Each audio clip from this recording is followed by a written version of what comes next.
Hey, what's up, Roxstars? It's Rox coming to you today with a review for Power Book 2 Ghost Season 3, Episode 8. So let's get to it, shall we? All right, you guys. So the show opens with Davis being drunk. He's depressed. It's been 28 years. He's been watching his brother be in jail, and now that his brother is out, he done dumped Davis. Okay, so he got the blues.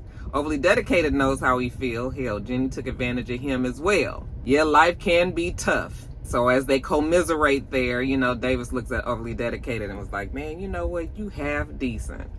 And you could tell by the look on Overly Dedicated's face that I think he started to feel bad. I was just like, what is this? Overly Dedicated has a conscience? Now he realizes playing both sides of the fence. He's found himself in a peculiar place. While they're out there talking, Davis gets a call from Monet letting him know that they roped up Diane. So he was like, God damn it. He tells Overly Dedicated he got to go down to the precinct. And Overly Dedicated was like, absolutely not. You are in no condition to be going down there today. I'll go. Davis was like, okay, good. I owe you one. So then Overly Dedicated leaves to go represent Diane. And then Davis gets a text message from Tariq and says that we need to talk as soon as possible. So when he catches up with Davis, he tells him how they about to get hit with this RICO charge. And Davis was like, how do you know this? And he was like, basically spills the beans. Lauren is alive. Overly Dedicated is the CI. And, when Davis hears that, he is pissed. He was just like, what? He immediately gets up. He about to get his gun and go shoot, Overly Dedicated. And Tariq was like, no. You can't do that. We got eyes on us. They are watching us. Nothing can happen to him. Davis was like, Overly Dedicated is on his way to the fucking precinct right now. And, Tariq was like, oh my God, he can make this a whole lot worse. But we can't let him know that we're on to him. So they're going to have to play this one out. They're not quite sure how it's going to go. Anyway, Tariq, after he finishes with Davis, he goes over to the Tejada's house. And they was all like, nigga, what are you doing here? You got something to do with Diane being arrested? And he was like, we all do. They're about to hit us with a RICO. And they were like, a RICO? Yes, a RICO. So we see Diane. She's down there at the precinct and she's talking to Jenny and extremely annoying. They're trying to rattle her. Just from this little bit that they got on her, she looking at 9 years. Diane was like, psh, I know how the system works. Remember, I'm from the Tejada family. We've been more than involved with the system. I know that I'll probably just get community service and probation. So then they tell her, well, we know that the family is working with Tariq. And she was just like, oh, you mean Tariq who tutored my cousin?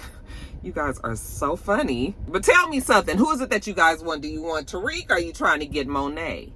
Because if it's Monet, she might be able to roll the dice. And then here comes extremely annoying. Look at here, Diane. This is a RICO. You're looking at 20 years. And of course, Diane is playing dumb. I was like, look at Diane trying to be tough. So they was like, it's bodies everywhere. I mean, look, we got Jabari. We got Carrie. We got Zeke. We got New OD. We even got Ramirez. The dirty cop that their mom had between her legs until one of you guys popped them. Diane was like, girl, you are funny. You watch Law and Order too much. Well, whatever, Diane. I'm going scorched earth on this one. The question is, which side are you going to be on when the smoke clears? So Overly Dedicated shows up at the precinct, and when Jenny sees him, she's like, what are you doing here? And he was just like, I'm here to represent Diane. And she was just like, are you crazy? That's unethical. You cannot do that. Okay, and he was just like, oh, you talking about unethical now? We've been past that a long time ago. Overly Dedicated is trying to get Jenny to see that this is the best way to get to the information that they need to get. I was just like, nigga, you are going to either go to jail, lose your license, you might even end up dead. Is this the game you want to play, Overly Dedicated? So they're in the hallway and they're talking, and Davis, he makes it down to the precinct. He sees them talking, so then he got to, straighten himself up and everything. So he shows up and, they're all sort of like, what are you doing here? And he was just like, I'm here to talk to Diane. So he gets in there with her and he's trying to figure out a way to communicate with her without Overly Dedicated knowing what he's saying. He's trying to keep her basically from saying anything to Overly Dedicated. When Overly Dedicated start asking too many questions, Davis acts like he knocks over his coffee when it looks like Diane is about to feed into it. And he's just like, oh shit, and they're like, oh, we got to get something, help him. He got spilled coffee on him, So Overly Dedicated is helping Davis out the room. And Davis hurries up and flicks a little note. Remember the note you used to flick to your crush back in school. Okay, he flicks a note to Diane, and she reads it when they leave, and it says, put overly dedicated on Effie, trust me. Speaking of Effie, Kane goes to see Effie. And, you know, she's still playing hard to get. Nigga, what are you doing here? I said I didn't need... You know how he is like, ain't nobody here wanting you right now. Okay, my sister done got caught up. They done arrested her. And my sister is not fixing to sit in jail if I can do anything about it. And so then Effie starts to feel bad. She was like, damn. Well, she was selling drugs in the candy store. You know, maybe she got caught on the camera that's up on the rooftop. I don't know how her ass missed it. That shit was big as a fucking TV, but maybe she didn't know she got caught on the camera. And he was just like, okay, thanks. Okay, and now he's about to leave. And then she was like, wait a minute, Kane. All soft voice now. Wait a minute, Kane. You know, I never got to thank you for paying my tuition. And then he was just like, you know, anytime, girl. I don't know why you letting this winter pass you by. Fucking around with that TV dinner over there. He was like, I don't want anything from you, Effie. Well, the fact that he doesn't want anything, now he about to get it all. So, of course, they about to get it on. They get the kiss, and the next thing you know, they in the bed. After they finish having their good time, you know, and they're all post-coital and whatnots, there's a knock at the door. It's Tariq. Hey, Effie, open the door. I have a question for you.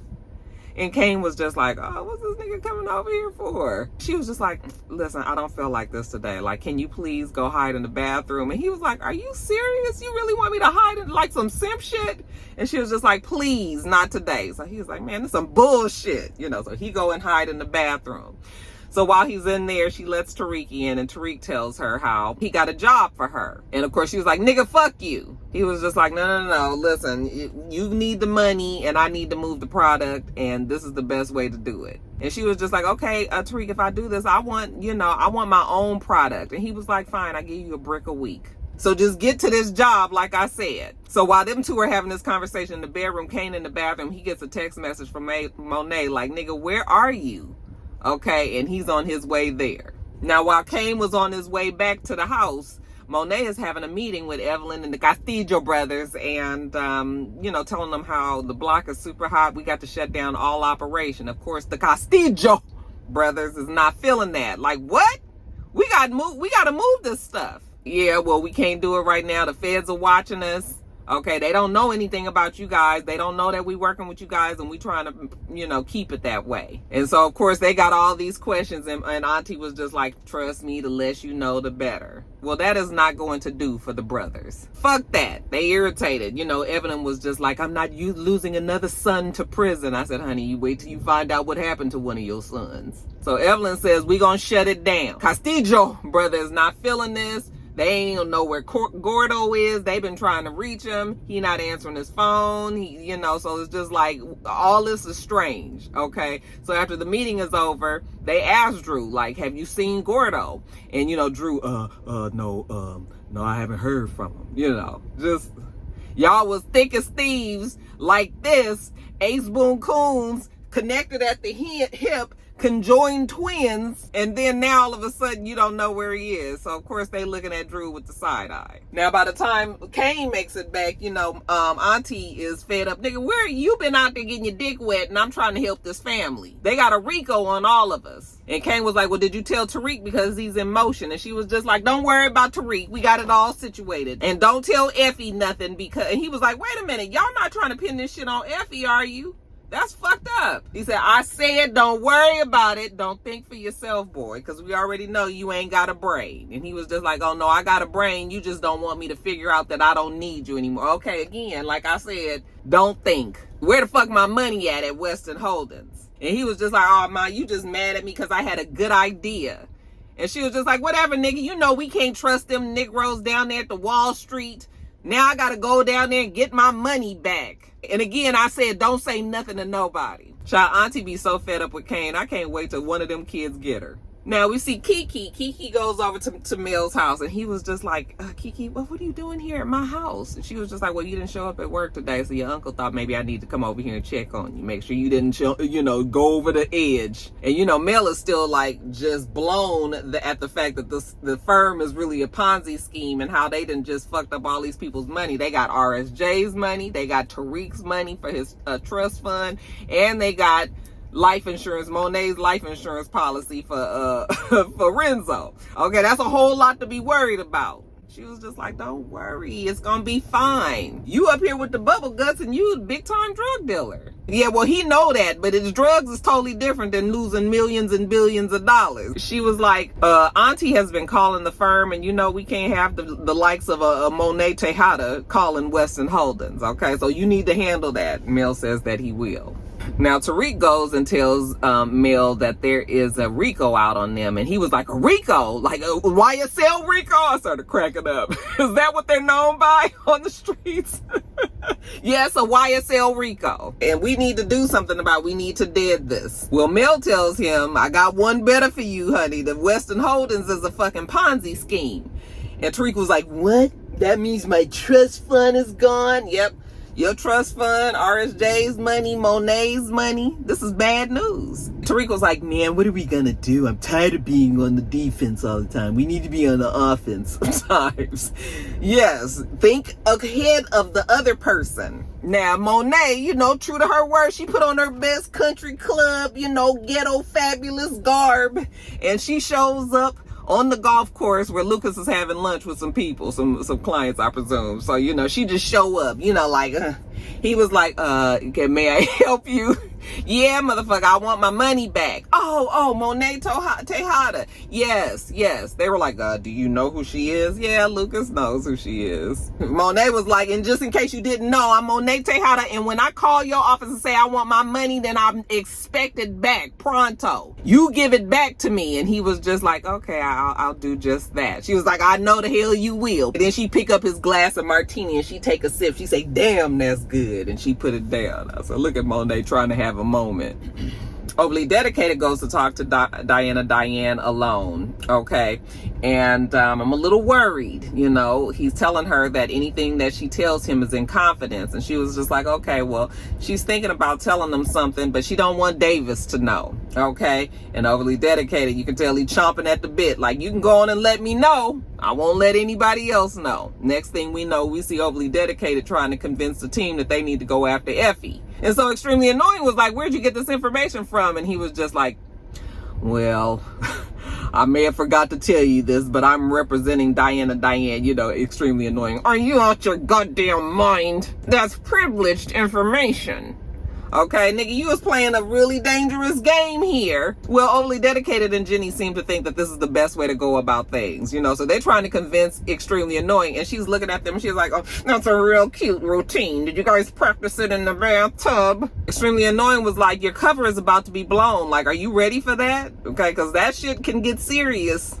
And Overly Dedicated said that he's a big boy and he's ready. I was just like, So then we see Kane. Kane calls Effie. You know, Effie still post-coital giggling and whatnot. You know, he was just like, I was just calling to tell you that you cannot work for Tariq. Like, you still trust him after everything? And so she's about to say something, but she doesn't get a chance because Drew over there having a fucking mental break.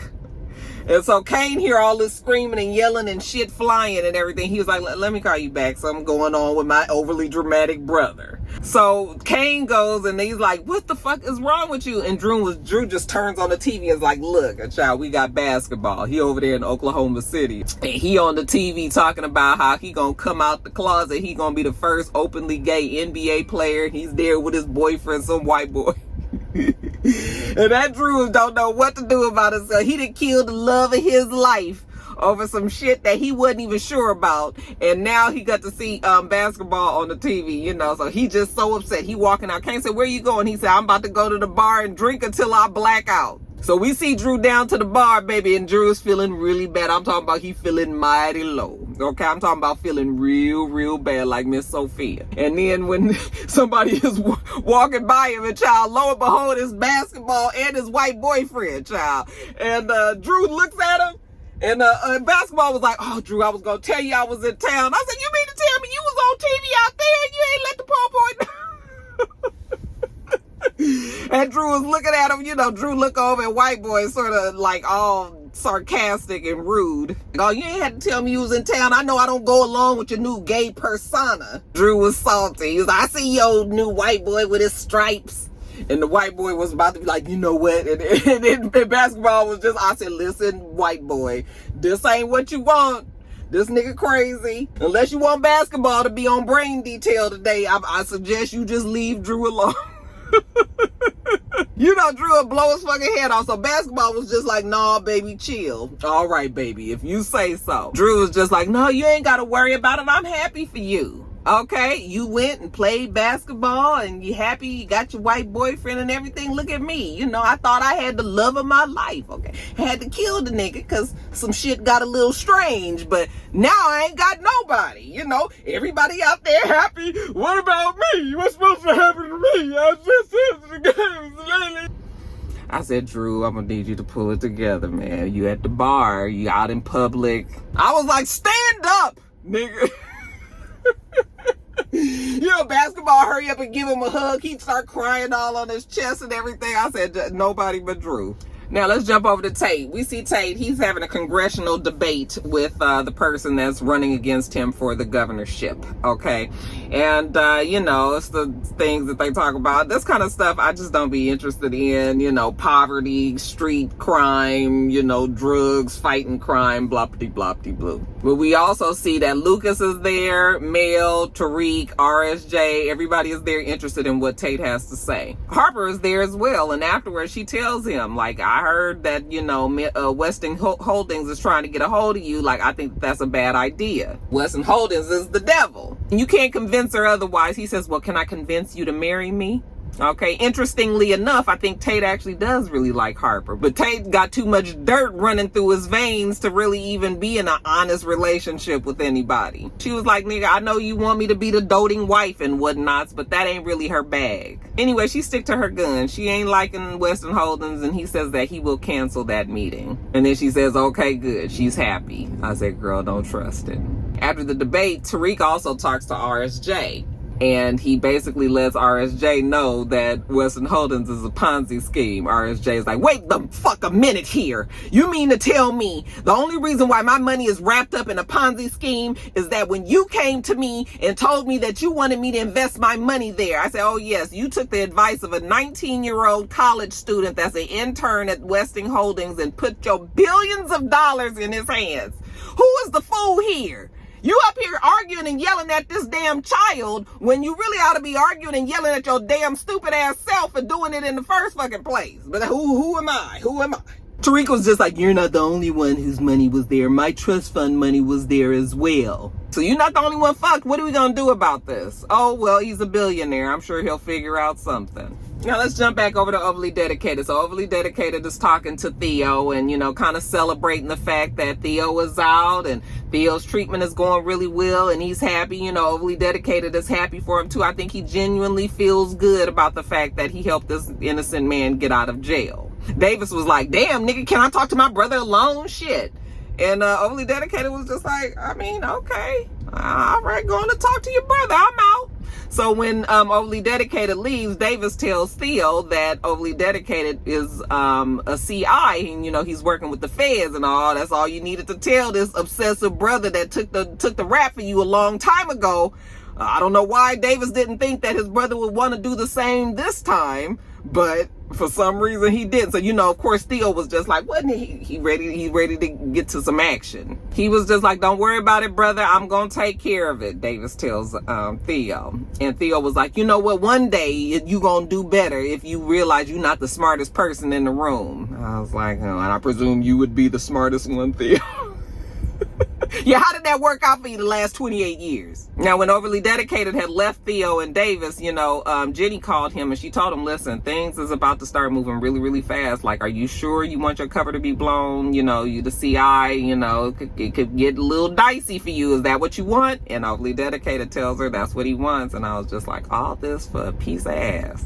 That Jenny don't even treat you well enough for you to be doing all of this, Overly Dedicated. Now, the feds are following Effie. Okay, we see her get in her car. We see her drive to the warehouse. We see her get the box of the coffee cups. We're assuming that the drugs is in there. We see her put it in her car. All of that. The feds finally hem her up, arrest her. And she's just sort of like, what the fuck did I do? And they was just like, you know, so they take her to the warehouse and she's like, fuck. Like, she's about to blow this warehouse cover, right? So they bust into the warehouse. They see, you know, bags of white powder and shit all on the table and all of the operation there. So one of the guys gets a little scooper and he takes some of the drugs out and puts it in the little tester. And when he tests it, it comes back negative. He's like, what the fuck? Okay, do a little taste test. He's like, motherfucker, this is some damn sugar. So I guess that was the plan, okay? Use Effie as the scapegoat to go and let them know that this is not where the drugs is held. Back at the house, Kane gets home and Auntie was just like, where the fuck is Drew? Like, I can't never get all y'all niggas in the room at the same time, okay? And he was just like, that's your damn dramatic ass son. I don't know where he is. He over there crying, about to be put viral, but you'll see in a minute. Anyways, they're meeting with Tariq, and Kane is annoyed that Tariq is calling the shots. Okay, what you guys gonna do about Overly Dedicated? Tariq was like, don't worry about it, we're gonna take care of that. Okay, but we got a plan for everything else. We got to keep the product moving because King Noma still want her fucking money. King Noma is still the main. I said, if King Noma knew all of the shit that they was doing in the background just so that she can get her fucking money, she would be impressed. Okay, there's so much chaos going on, and honey, King Noma don't know nothing but pay me.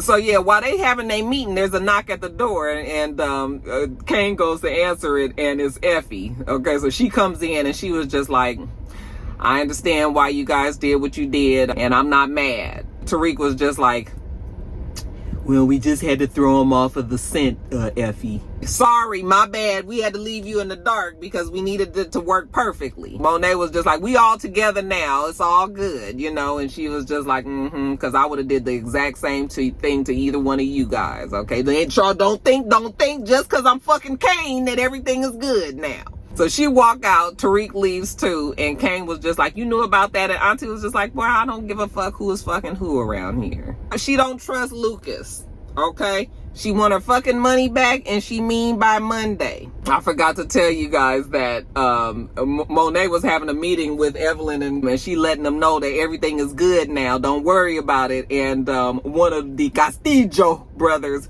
sees a viral video and shows it to Evelyn, was just like, Mom, look at this. And child, it's Drew's breakdown. What am I supposed to do? You know, I had somebody I was in love with, and then he's good, now he's gone, and I don't know what I'm gonna do. And they was just like, oh, Gordo is gone? Like, what is this? Didn't he tell us that he ain't talked to him?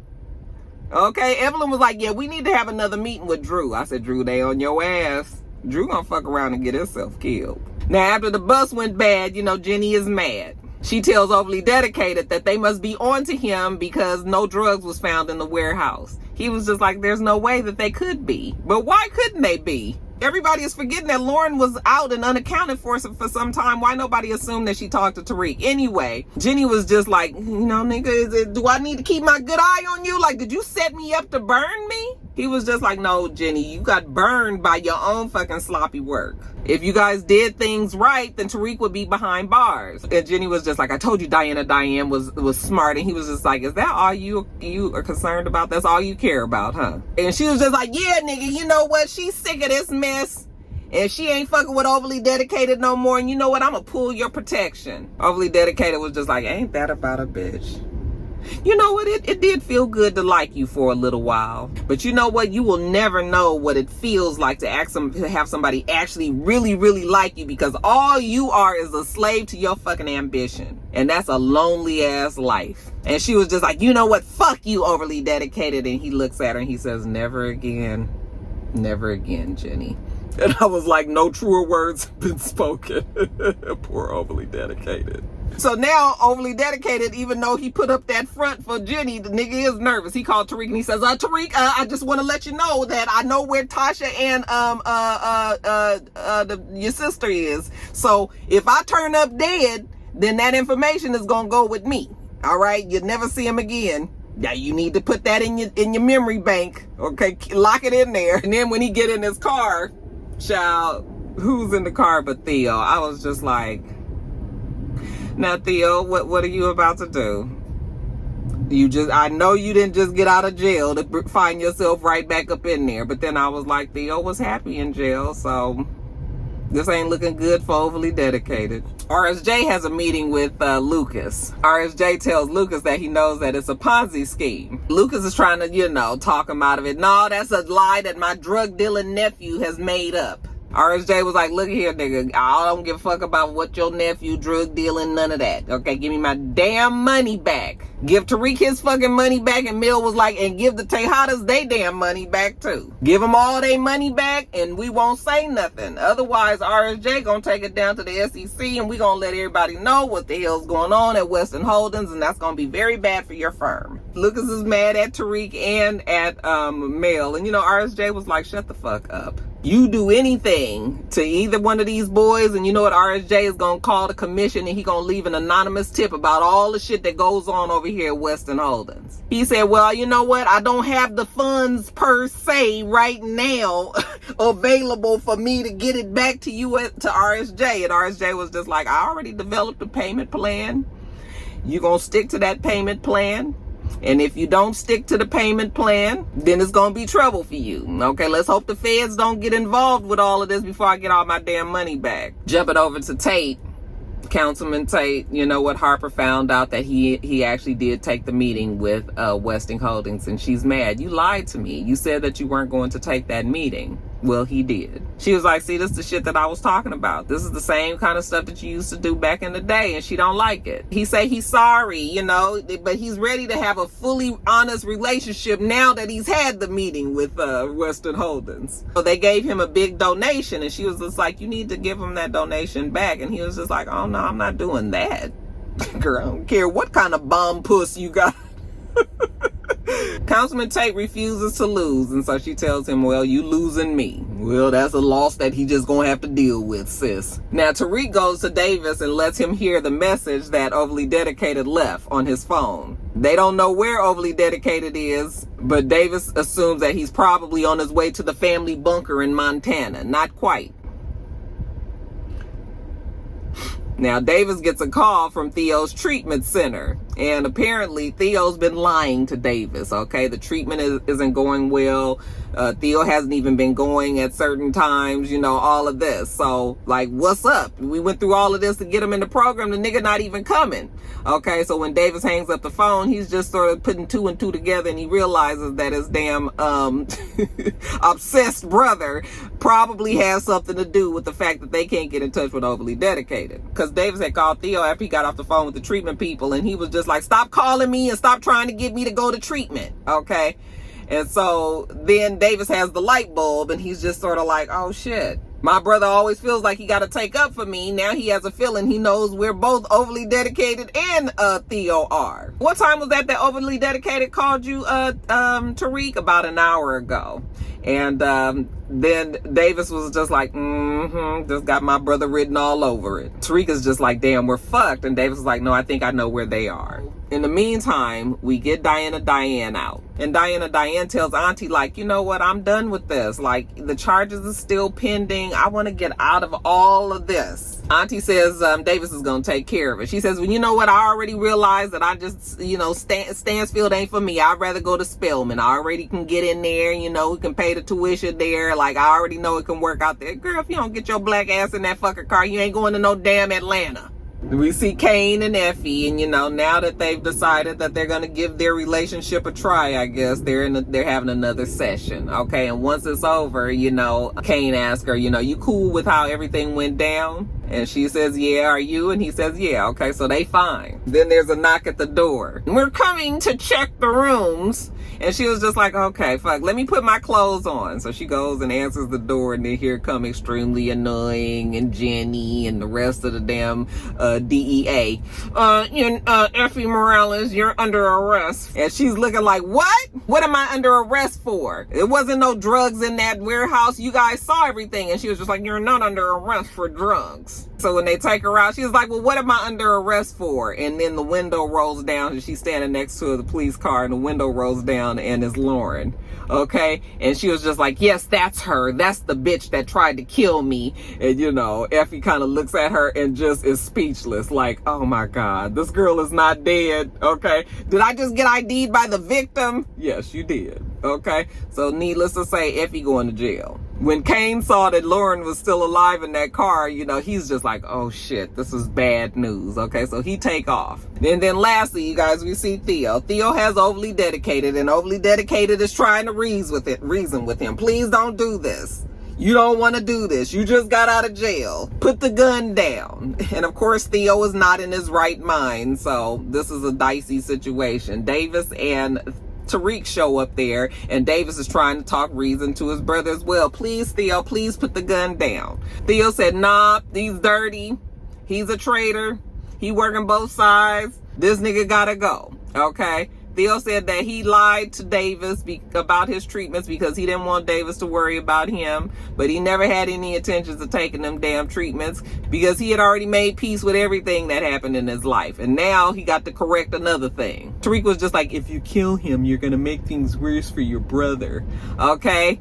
Well, you know what? Theo can't even worry about that too much. All he knows is Overly Dedicated gotta go. And I was just like, oh my God, is this really how Overly Dedicated is gonna go? After what, 6, 7, 8, 9 years? 9 years that we've been looking at Overly Dedicated. This is how he goes, by Theo? This is what the writers is giving us? And y'all, next thing you know, he pulls the trigger and there's a little red circle right here at the heart of Overly Dedicated, you know, and Overly Dedicated has this shocked look on his face, and I was just like, oh.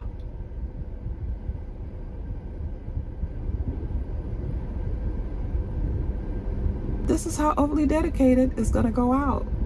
I wasn't happy about it, you guys. I was not happy. I just did not like, I mean, I knew that Overly Dedicated eventually will meet his match, and that, you know, him floating on both sides of the fence in this case was gonna be a problem. But I swear, Theo, of all people to kill him, so random. I feel like the writers didn't know what to do with Theo's character, and so they just wrote him off like this, because after he kills Overly Dedicated, then he shoots and kills himself. And Child Davis, oh my God, he just was like, no, God damn it, Theo, why did you do this? Why did you do this? You know, Davis is over there breaking down and everything, and I was just like, okay, Method Man is doing a good job of looking like the devastated brother and whatnots, but I cannot for the life of me understand, why did we even bring Theo onto the show? What did he add to this other than the fact that he was the one out of all the people that deserve to be able to kill Overly Dedicated? Is Theo is the person. Yeah, I didn't like that, y'all. But you know what? Since Overly Dedicated, like I said, has been with us for 9 years, we're gonna give him the proper send-off. Ba, ba, ba. Ba ba ba ba ba ba ba ba ba ba ba ba ba ba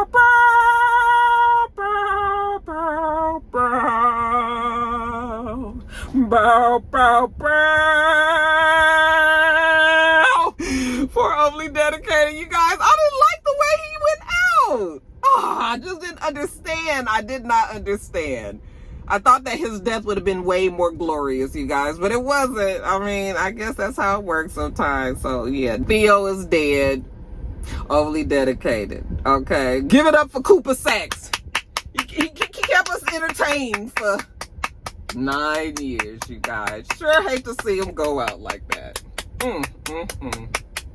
All right, you guys, that is it. Let me get on off of here. Make sure that you thumbs up the video, comment, subscribe to the channel if you haven't already. This is It's Rox channel. I'm Roxanne.